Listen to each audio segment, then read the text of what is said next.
오늘 우리에게 주시는 하나님의 말씀은 사도행전 4장 7절에서 21절 말씀입니다. 사도행전 4장 7절에서 21절까지 한 절씩 교독해서 받들어 읽겠습니다. 이는 하나님의 말씀입니다. 그들은 베드로와 요한을 앞에 세워놓고 너희가 무슨 권세와 누구의 이름으로 이런 일을 했느냐라고 신문하기 시작했습니다. 그때 베드로가 성령이 충만해 그들에게 말했습니다. 백성의 통치자들과 장로들이여, 오늘 여러분이 걷지 못하는 사람에게 일어난 선한 일에 대해 해명하라고 우리를 부른 것이라면, 또 그가 어떻게 낫게 됐는지를 묻는 것이라면, 여러분과 모든 이스라엘 백성들은 이 점을 알아야 합니다.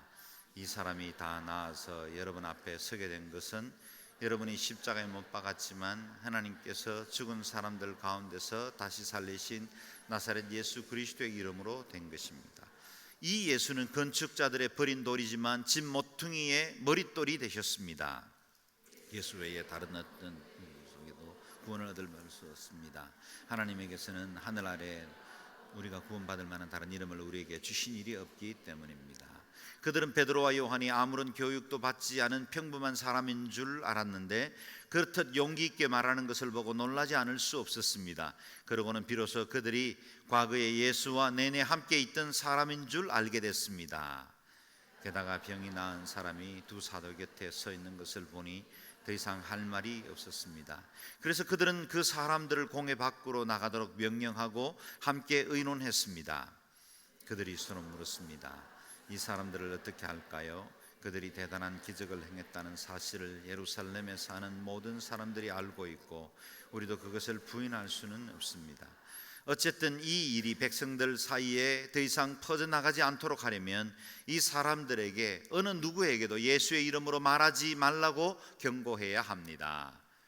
그러고 나서 그들은 베드로와 요한을 다시 불러들여 절대로 예수의 이름으로 말하거나 가르치지 말라고 명령했습니다.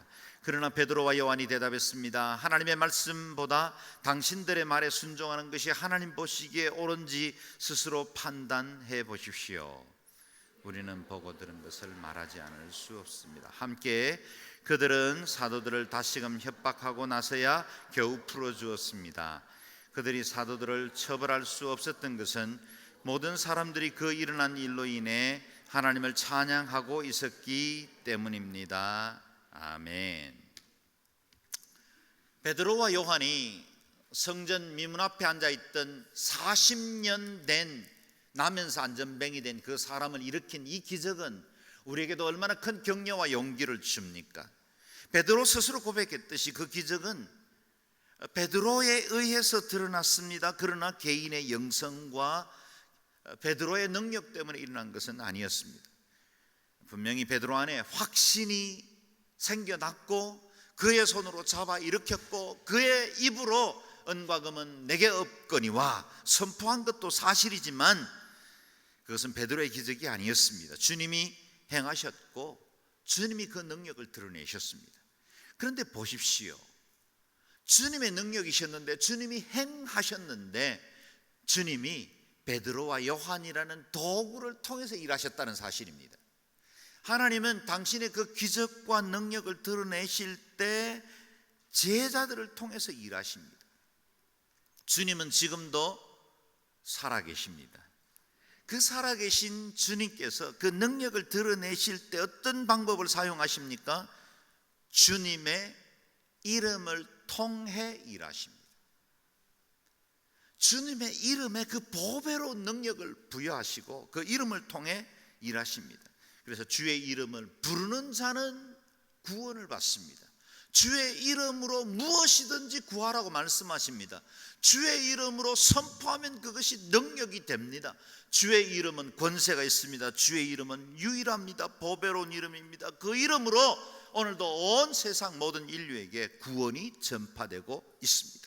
그 이름은 과거의 어떤 위인의 이름이거나 4대 성인의 이름으로 그치지 않습니다. 지금도 살아계신 분이시기 때문에 그 이름의 능력이 여전히 우리를 통해서 드러나게 되는 것입니다. 저와 여러분도 주의 이름을 믿고 있지 않습니까? 아멘이십니까? 우리가 주의 이름을 만약에 믿고 있다면 그 이름의 능력은 과거나 현재나 미래나 동일하게 드러날 줄로 믿습니다. 그 이름을 붙드십시오. 그리고 그 이름의 권세를 믿음으로 의지할 수 있기를 바랍니다. 그 주님이 부활하셔서 생명이 되신 것처럼 저와 여러분에게 생명과 능력이 될 것이고, 그 주님이 그 이름으로 놀라운 권세와 능력을 드러낸 것처럼 오늘 우리를 통해서도 그 이름의 능력이 드러나게 될 것입니다. 베드로가 성령이 충만하여 말씀을 증거할 때 말씀을 들은 사람들은 두 종류로 아주 첨예하게 나눠지게 되었습니다. 안전뱅이가 고침을 받은 이 기적을 보고 예수 그리스도가 주인이심을, 그분이 능력 있는 하나님이심을 알고 사람들이 모여들기 시작했습니다. 그래서 남자만 5,000명이나 되는 사람들이 일시에 주님 앞에 회개하고 말씀을 듣는 축복이 일어났습니다. 당시에 여성들의 활동이 많지 않았던 그 시대적 배경을 보면 5,000명이 회개했다는 말은 적어도 1만 명 정도의 사람들이 주께로 돌아왔다, 그렇게 표현할 수 있습니다. 순식간에 10,000명 정도 되는 대형 교회가 탄생했습니다. 여러분, 초대교회는 대형 교회였습니다. 어떤 분들은 300명 정도의 교회가 가장 이상적이다라고 말하는 분들이 있지만, 초대교회는 처음 탄생할 때부터 능력이 임했고 그때 수많은 사람들이 그리스도로 돌아왔기 때문에 처음 시작부터 대형교회였어요. 그래서 대형교회에 대해서 경험하지 않은 채로 부정적이거나 판단하는 건 좀 조심할 필요가 있다, 그런 생각을 해봅니다.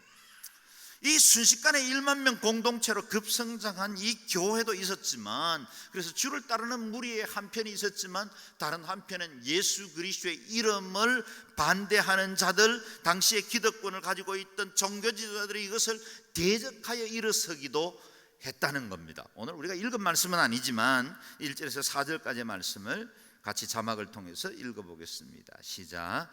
베드로와 요한이 사람들에게 말하고 있는데 제사장들과 성전 경비대장과 사두개파 사람들이 나타났습니다. 그들은 두 사도가 사람들을 가르치며 예수를 들어 죽은 사람의 부활을 전파하는 것 때문에 심기가 몹시 불편했습니다. 그들은 베드로와 요한을 붙잡았습니다. 그런데 그때가 이미 저녁이었기 때문에 다음 날까지 감옥에 가두어 놓았습니다.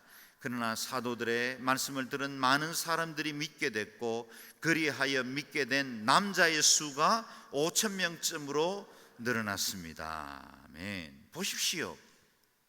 한편은 성령의 역사로 인해서 사람들이 폭발적으로 그리스도께로 오고 있었습니다.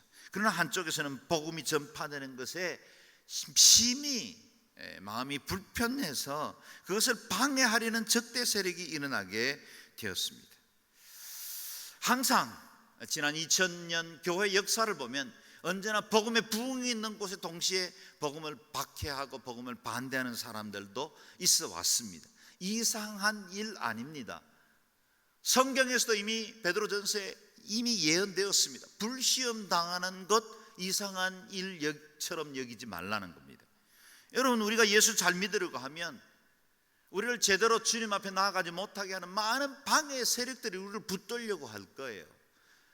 이전에 대충 형식적인 그리스도인으로 주일날 겨우 신앙생활 예수 예배 드리는 정도로만 만족할 때는 별일 없었어요. 그러나 어느 날 내가 예수 잘 믿기로 결정하고 성경 공부도 하고 하나님 안에서 바로 살려고 하면 이상하게 일들도 꼬이고 주변에 반대하는 사람도 생기고 사람들과의 관계도 삐그덕거리는 일들이 생겨날 수 있습니다. 다 그런 건 아니지만 우리가 예수님 앞에 온전히 나아가려고 하면 반드시 적대하는 세력들이 같이 일어납니다. 내가 주저앉아 있으면 그림자도 그냥 주저앉아 있습니다. 내가 일어나면 그림자도 같이 일어납니다. 복음의 능력이 일어나기 시작하고 어느 한 교회가 부흥하기 시작하고 그 교회에 성령의 능력이 증거되기 시작하면 그것을 이상하게 시기하고 부인하는 사람들의 무리들도 그 주변에서 점점 적대적인 세력을 만들어가는 것도 사실이라는 겁니다. 뿐만 아니라 이 적대적인 세력들은 자신의 악의 뜻을 같이 하는 사람들을 규합하기도 합니다. 5절 6절 같이 읽어보겠습니다. 시작. 이튿날 통치자들과 장로들과 율법학자들이 예루살렘에 모였습니다. 거기에는 대제사장 안나스가 있었고 가야바, 요한, 알렉산더와 대제사장 가문의 사람들도 있었습니다. 잘 읽어보면 이 긴급 대책 회의에 모여든 사람들의 면면이 만만치가 않습니다. 적어도 사내들인 70인의 오늘날의 국회와 같은 역할을 하던 유대 최고 지도자들급이 모인 겁니다. 그리고 여기 모인 사람들이 예루살렘의 거물급이었고 그들이 이와 같은 위기감을 느끼고 모인 것이 좀 심상찮습니다. 여기 모인 사람들의 이름은 사복음서에도 몇 차례 반복되어 등장하는데요, 바로 여기 모인 사람들이 예수님을 십자가에 못 박을 때 그것을 주도했던 사람들이었습니다. 그들은 지금 이럴 수도 저럴 수도 없는 상황에 봉착하게 되었습니다. 예수는 죄인이라 하고 십자가에 못 박게 했는데 거기까지는 성공한 것 같았는데 불과 7, 8주가 지난 이후부터 이상한 일이 일어나기 시작한 겁니다. 예수의 이름을 따르던 사람들이 그동안은 피하여 숨고 다락방에서 얼굴도 드러내지 않던 사람들이 어느 날 오순절의 역사가 있고 다음부터는 그들이 길거리로 뛰어나오기 시작한 거예요. 과거에는 두려움에 떨던 사람이었어요. 사람들 눈치 보던 사람이었어요. 그런데 그들이 오순절을 경험하고 난 이후부터는 거리에서 담대하게 하나님 말씀을 전파하는데 그 말씀의 주된 내용이 죽었던 예수가 부활했고 지금 이렇게 40년 동안 안전뱅이 된 사람이 일어나서 성전을 쫓아다니면서 찬양하게 된 이 일이 부활하신 그 예수님의 이름으로 이루어진 것이라고 선포할 때 이들은 두려운 것입니다. 그리고 그동안 그들이 행했던 일들을 정당한 것으로 합법화시키려면 이 일에 대해서도 뭔가 대책을 세워야만 했던 거죠. 수많은 사람들이 보는 앞에서 일어났던 그 기적, 그걸 어떻게 그들의 미봉책으로 막을 수 있겠습니까? 그러나 그들은 긴급 대책회의로 모였고, 그리고 이럴 수도 저럴 수도 없는 상황 중에 그들 나름의 방법을 취하기 시작한 겁니다. 그것이 오늘 우리가 읽었던 본문 말씀으로 이어집니다. 7절 말씀을 같이 읽겠습니다. 시작. 그들은 베드로와 요한을 앞에 세워놓고 너희가 무슨 권세와 누구의 이름으로 이런 일을 했느냐라고 신문하기 시작했습니다. 사도들을 가운데 세우고 그 종교 지도자들이 있고 예루살렘의 유력자들이 한낱 갈릴리의 그 촌떡이에 불과한 사람들과 같이 대화를 하고 있는 겁니다. 신문합니다. 재판정 같기도 하고 청문회 같은 분위기도 합니다. 그 시대 실력자들로 둘러싸여 있었습니다. 아마도 제자들이 오금이 저리 올 만큼 위협적인 사람이기도 했습니다. 질문도 보면 대단합니다. 너희가 무슨 권세로 무슨 이름으로 이 일을 했느냐? 사실은 몰라서 묻는 건 아니었죠. 장안의 모든 사람들이 다 알고 있습니다.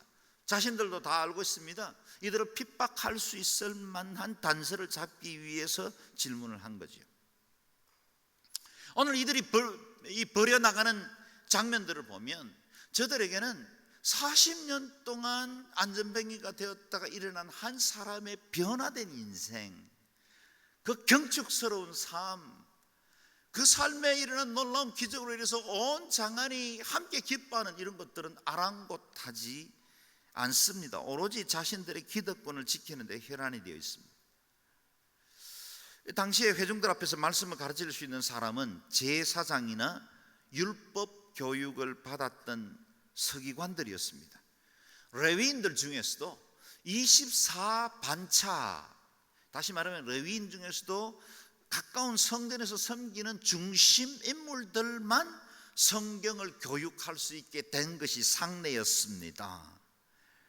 그런데 이 촌떡이 갈릴리에서 온 비주류들이 주류의 세계 한복판에 들어와서 부활하신 예수님을 증거하고 있었습니다. 그리고 그들이 예수님의 부활을 증거하는 것이 이 사두개인들에게는 받아들이기가 힘들었습니다. 왜냐하면 그들은 사람들의 죽었다 부활하는 것을 믿지를 않았습니다. 그들이 알고 있는 어떤 신앙과 배치가 된 겁니다. 그렇기 때문에 더욱더 나를 세워 박해하려고 한 겁니다. 백성들이 그 앞에 몰려와 이 갈릴리 사람들의 말씀을 듣는 것을 옆에서 지켜보는 것이 시기가 나서 견딜 수가 없었을 겁니다. 아마도 목회하는 현장에서 담임 목사, 담당 목사보다 평신도가 신학 공부를 한 번도 안 했는데 성경을 훨씬 더 잘 가르치고 강단에서 설교하는데 사람들이 막 변화받고 이러면 도목사도 시기할 겁니다. 아마 자연스러운 반응이겠죠. 자기 욕심에 갇히면 일의 진실이 보이지 않습니다. 그들은 자기들이 가지고 있는 이 도그마, 자기들이 갇혀 살던 그 성벽 안에 있는 모든 틀로 모든 사람들이 그 안에 들어와야 하고 그게 맞춰야만 한다고 주장하고 있었습니다. 예수님께서 베데스다 연못가에서 38년 된 병자를 이렇게 세우셨습니다.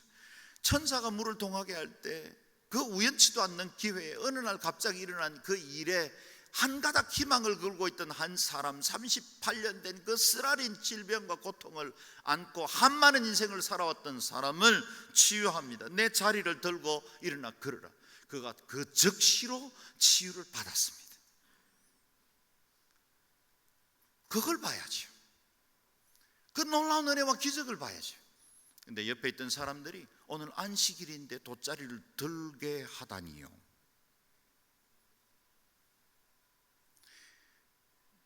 중풍병이 걸렸습니다.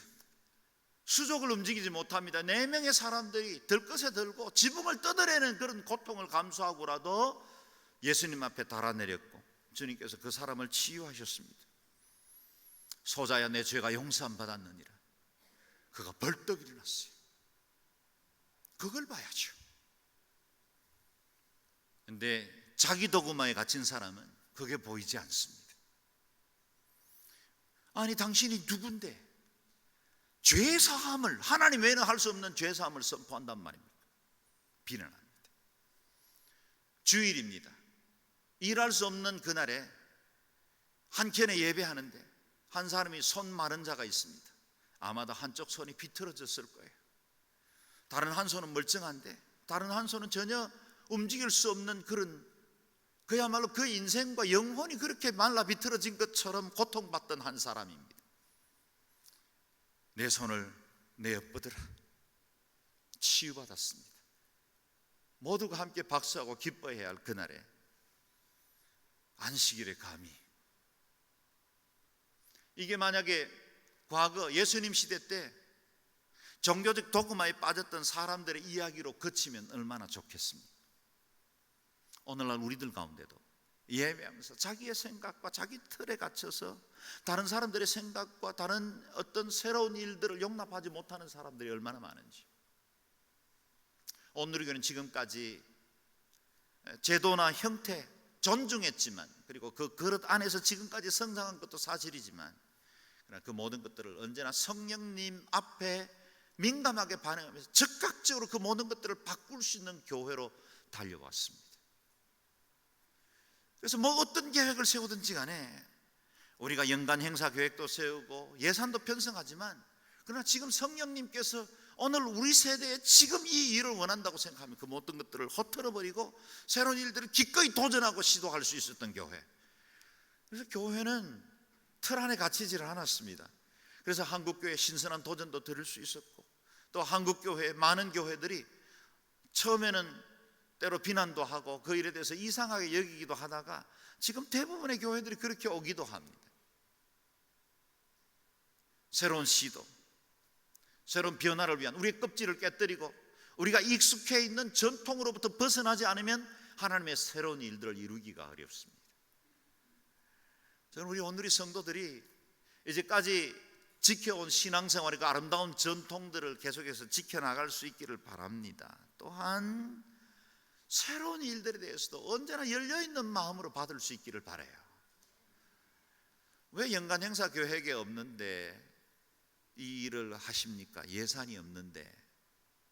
그러면 어떻게 새로운 일들이 일어날 수 있겠어요?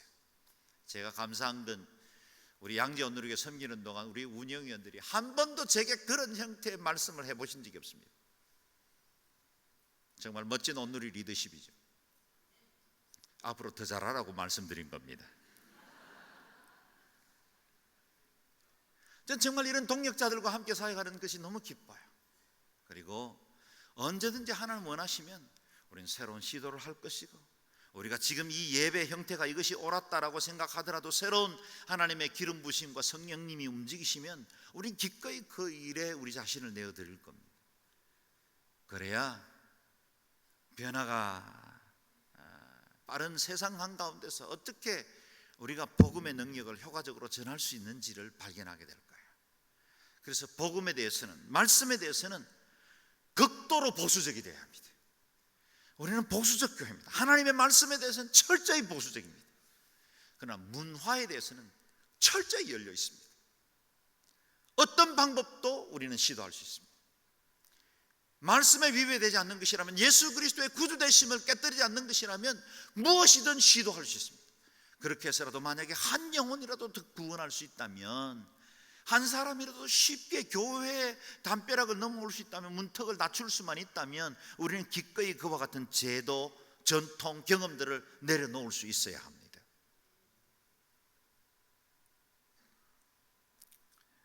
우리가 남긴 부끄러운 흔적들,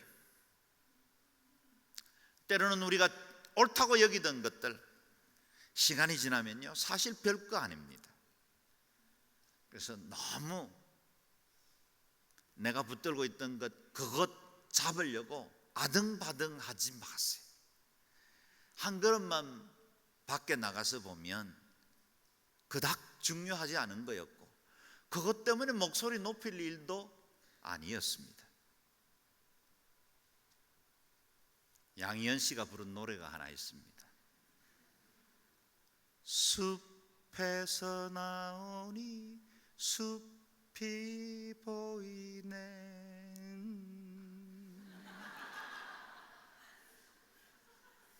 계속 하려니 가사가 생각 안 납니다.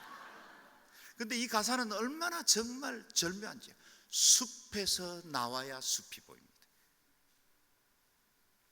내 안에 있는 도구마에서 나와야 하나님의 새로운 은혜의 세계가 보이기 시작합니다. 여러분의 영안이 열리고 세계를 새롭게 하고 하나님 기쁘신 뜻을 이루는 일에 기꺼이 새로운 돌파와 도전을 이룰 수 있기를 바랍니다. 베드로는 이 멈출 수 없는 힘, 그 안에서 작동하는 성령님의 새 에너지로 당시에 제도화되어 있고 율법으로 막아서 있는 그 담벼락을 향해 콧불소처럼 다름질하고 있어요. 그 두려움 앞에 어떻게 나가는지를 8절에서 10절에서 함께 보겠습니다. 시작. 그때 베드로가 성령이 충만해 그들에게 말했습니다. 백성의 통치자들과 장로들이여, 오늘 여러분이 걷지 못하는 사람에게 일어난 선한 일에 대해 해명하라고 우리를 부른 것이라면, 또 그가 어떻게 낫게 됐는지 묻는 것이라면, 여러분과 모든 이스라엘 백성들은 이 점을 알아야 합니다. 이 사람이 다 나와서 여러분 앞에 서게 된 것은 여러분이 십자가에 못 박았지만 하나님께서 죽은 사람들 가운데서 다시 살리신 나사렛 예수 그리스도의 이름으로 된 것입니다. 아멘. 베드로가 성령이 충만해서 선포하기를, 서설시 푸른 그들의 종교 지도자 앞에 바로 당신들이 못 박아 죽인 예수 그리스도, 그가 부활하셔서 그 이름으로 일으킨 기적입니다. 성령 충만하면 담대해집니다.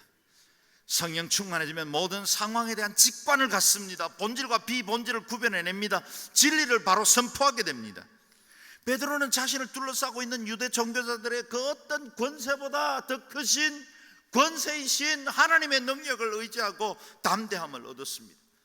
당대 모든 신력자들을 향하여 너희가 못 박아 죽인 예수를 하나님께서 살리셨다고 선포하고 있습니다.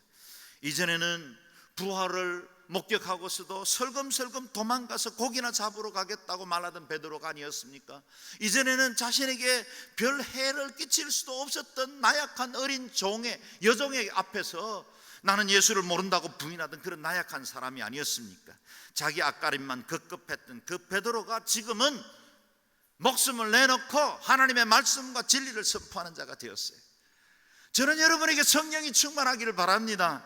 베드로가 이 안전뱅이를 일으킨 것도 우리가 부러워할 만한 기적이지만 그 무엇보다 그 안에 성령이 임함으로 이와 같이 삶의 태도와 관점이 바뀌는 그런 축복, 그 기적이 저와 여러분에게 있기를 주의 이름으로 축원합니다. 아멘. 11절을 같이 읽겠습니다. 시작. 이 예수는 건축자들이 버린 돌이지만 집 모퉁이의 머릿돌이 되셨습니다. 아멘. 너희 건축자들이 버린 돌, 그랬습니다. 유대 제사장들과 종교 지도자들이 버린 돌이었습니다. 아무도 예수님을 흠모할 만한 아름다운 분으로 여기지를 않았어요. 그런데 주님께서 마치 버리운 돌 같은 예수 그리스도를 높이셔서 모든 이름 위에 뛰어나게 하셨고 모든 무릎으로 그 앞에 무릎을 꿇게 하셨습니다. 그리고 그분을 모퉁이 돌 주의 성전에 모든 예배하는 자의 인생의 기초가 되게 하셨고 우리 천국의 코너스톤이 되게 하셨습니다. 베드로의 확신과 그 담대함, 그건 모퉁이 돌 대신 예수 그리스도, 그분이 그 안에 반석과 같이 그를 주장하고 있었기 때문입니다. 베드로라는 이름도 반석이었지만 진정한 반석이신 그리스도가 그와 함께 계셨던 것입니다. 베드로 메시지의 핵심적인 내용은 뭡니까? 12절 말씀입니다. 같이 읽겠습니다. 시작. 예수 외에 다른 어느 누구에게도 구원을 받을 수 없습니다. 하나님께서는 하늘 아래 우리가 구원받을 만한 다른 이름을 우리에게 주신 일이 없기 때문입니다. 아멘. 또 아멘.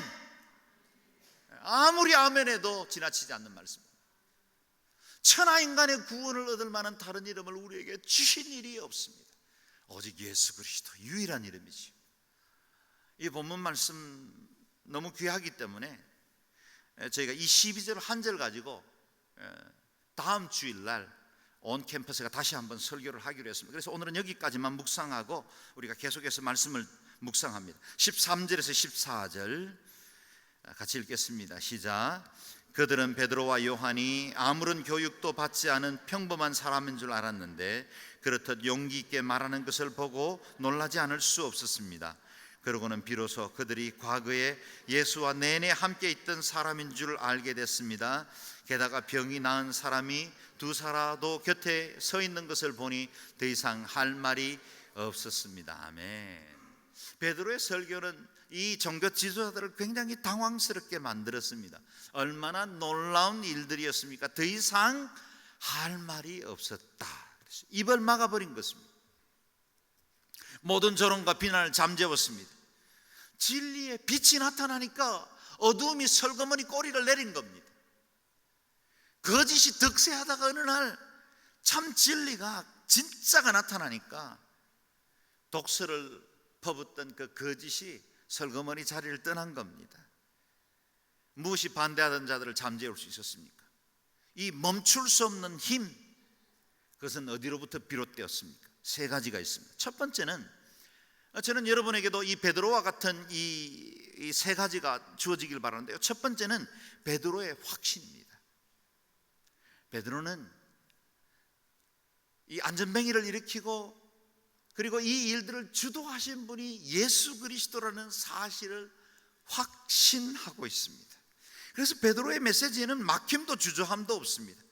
모든 이론과 사상들, 반대를 꺾을 만한 확신이 그 안에 있었습니다. 여러분, 세상에 많은 논리들과 이론이 있죠. 그리고 믿음을 흔들어 놓을 만한 여러 가지 세상 이설들도 있습니다. 그러나 내 안에 확신이 있으면 이것들을 능히 이겨나갈 수 있어요. 진화론으로 이 세상은 온통 가짜가 진짜 행세를 하고 있습니다. 그것이 생물학책에 버젓이 마치 이것이 진리인 양 가르치고 있어요.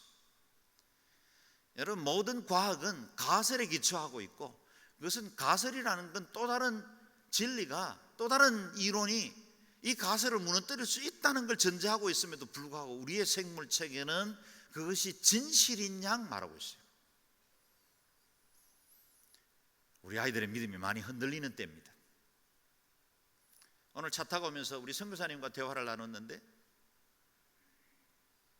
요즘 아이들에게 이 성에 대해서 가르치는 것이 얼마나 무너져 있는지, 동방예의지국 이미 예전에 이야기가 되었습니다. 상상할 수도 없는 일들이 지금 벌어지고 있다는 거예요. 초등학교 때부터 우리 아이들의 가치관이 어디로 갈지를 몰라요. 무너지고 있는 세상이에요.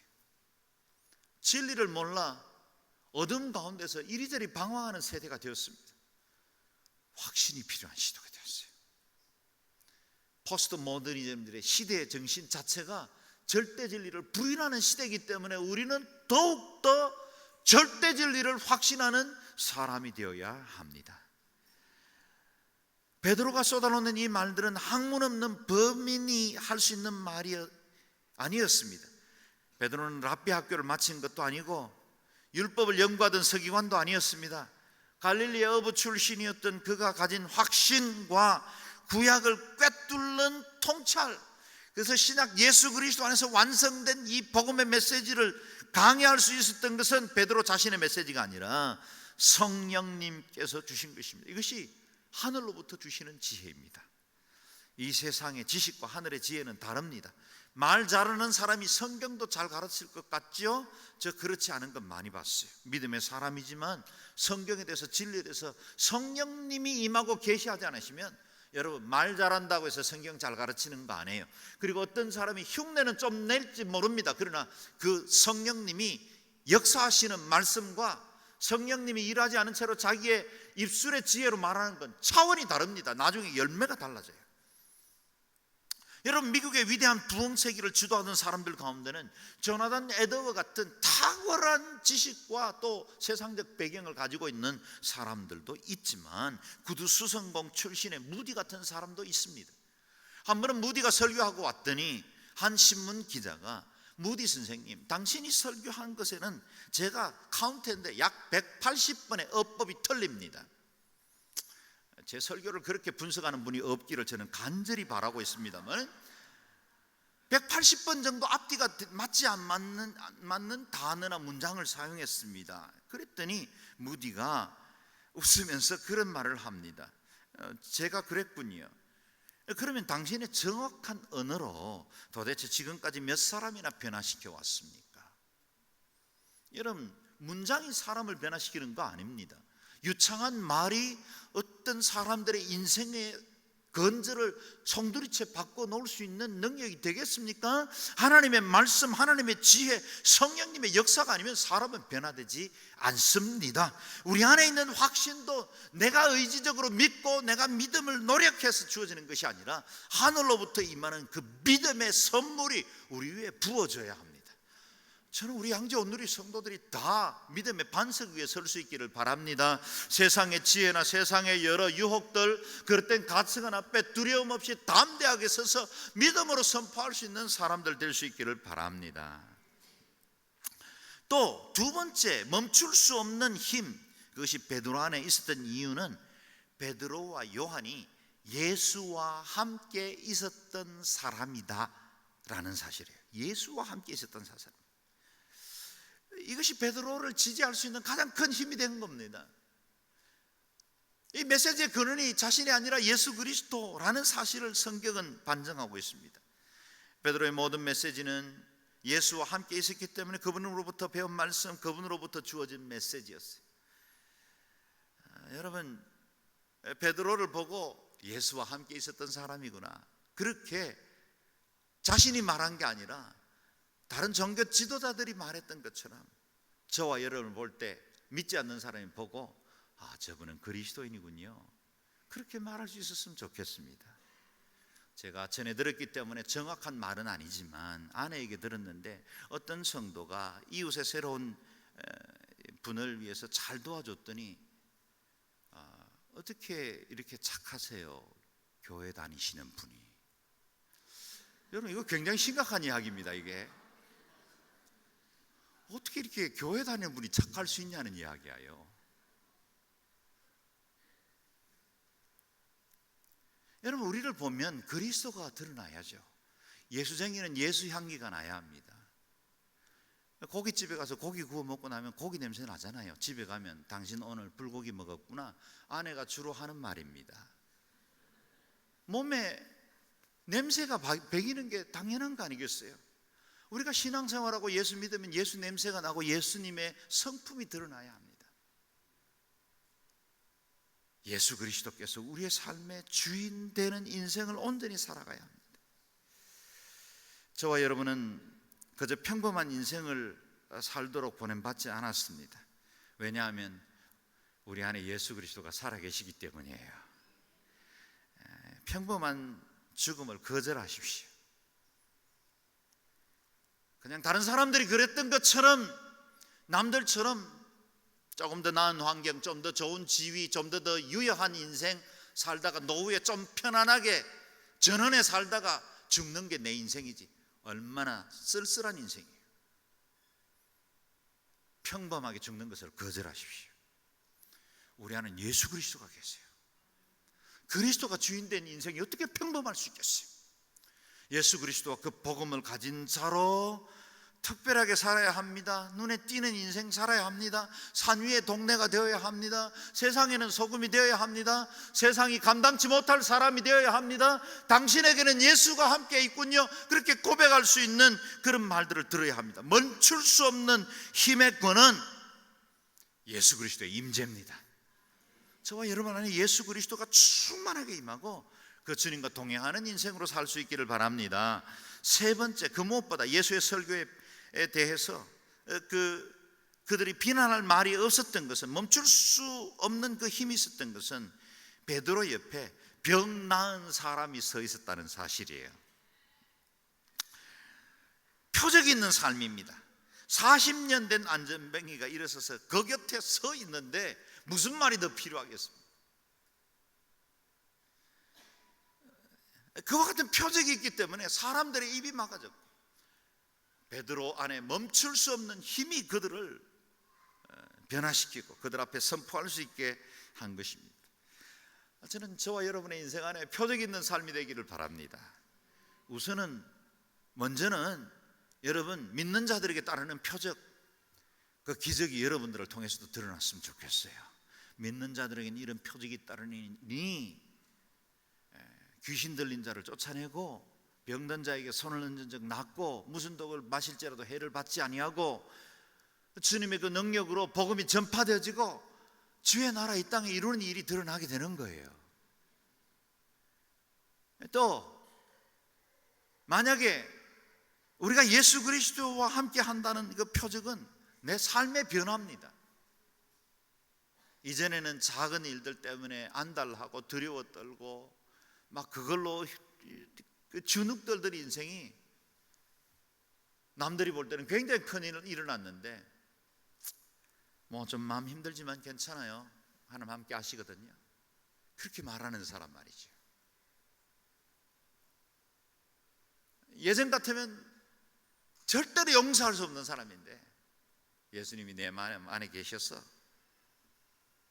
용서할 수도 있고 그 사람 이해도 되고 그 편에서 한번 입장에서 생각해 보기도 하는 겁니다. 나를 슬슬 약 올리고 사사건건 나를 불편하게 만드는 사람, 내 혈기나 내 방법으로 하지 않고 하나님의 사랑으로 보호하고 다시 격려해 보는 겁니다. 이런 설교 하려니 이번 주일엔 자신이 없네요. 목사님들이 칼 들고 싸우는 세대에 제가 무슨 설교를 하겠어요? 정말 부끄럽습니다. 세상 앞에 할 말이 없습니다. 그러나 만약 우리 안에 정말 진짜 예수가 살아계시고 복음이 역사한다면 우리의 삶에는 표적이 따르게 되어 있습니다. 때로는 능력으로 드러나기도 하고 때로는 나의 변화된 삶을 통해서 표적이 나타나기도 합니다. 걸어다니는 표적이 될 수 있기를 바랍니다. 우리가 이렇게 세상 앞에 바로 살면 세상이 고민합니다. 15절 16절 같이 읽겠습니다. 시작. 그래서 그들은 그 사람들을 공회 밖으로 나가도록 명령하고 함께 의논했습니다. 그들이 서로 물었습니다. 이 사람들을 어떻게 할까요? 그들이 대단한 기적을 행했다는 사실을 예루살렘에 사는 모든 사람들이 알고 있고 우리도 그것을 부인할 수는 없습니다. 그래서 이 공회에 모인 사람들이 잠시 나가라고 자기들끼리 논의를 했는데 스스로 시인하는 거예요. 우리도 부인할 수 없구나. 이거 어떡할까요? 이 사람들. 17절 18절 읽겠습니다. 시작. 어쨌든 이 일이 백성들 사이에 더 이상 퍼져나가지 않도록 하려면 이 사람들에게 어느 누구에게도 예수의 이름으로 말하지 말라고 경고해야 합니다. 그러고 나서 그들은 베드로와 요한을 다시 불러들여 절대로 예수의 이름으로 말하거나 가르치지 말라고 명령했습니다. 이런 본문의 사건은 초대교회 때만 있었던 것이 아니라 2000년 전 역사를 통해서 회유와 협박은 계속해서 일어났습니다. 마귀의 전형적인 방법입니다. 더 이상 예수의 이름으로 말하지 말라. 다른 것은 다 해도 괜찮은데 예수의 이름으로 말하는 건 하지 말라는 거예요. 교회가 세상에 대해서 긍휼 사역도 하고 봉사 단체도 만들고 NGO도 만들어서 섬기는 거 고맙다, 잘한다, 박수 쳐줄 수 있다. 저기 빈민들을 돕고 연약한 장애인들을 섬겨나가는 것 교회 정말 잘하지, 그렇게 말할 수는 있다. 그러나 예수의 이름으로 말하지는 말라는 거예요. 정부의 어떤 요인이 다른 종교 활동을 하면 아무 문제시하지 않습니다. 그런데 교회에 나가 있는 것이 뉴스에 보도되면 이상하게 말이 많습니다.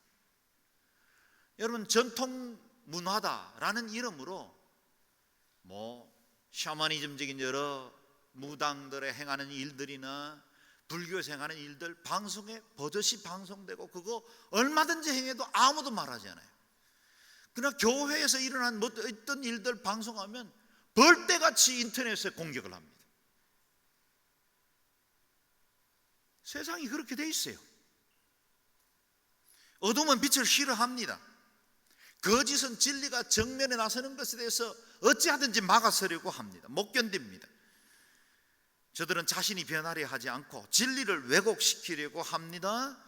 그리고 그리스도의 복음을 막아서려는 일에는 저들이 함께 연합해서 이 모든 것들을 막아서려고 합니다. 마귀는 주 예수의 이름이 퍼지지 못하도록 막는데 총력을 기울입니다. 당신이 예수 믿는 것 봐줄 수 있다.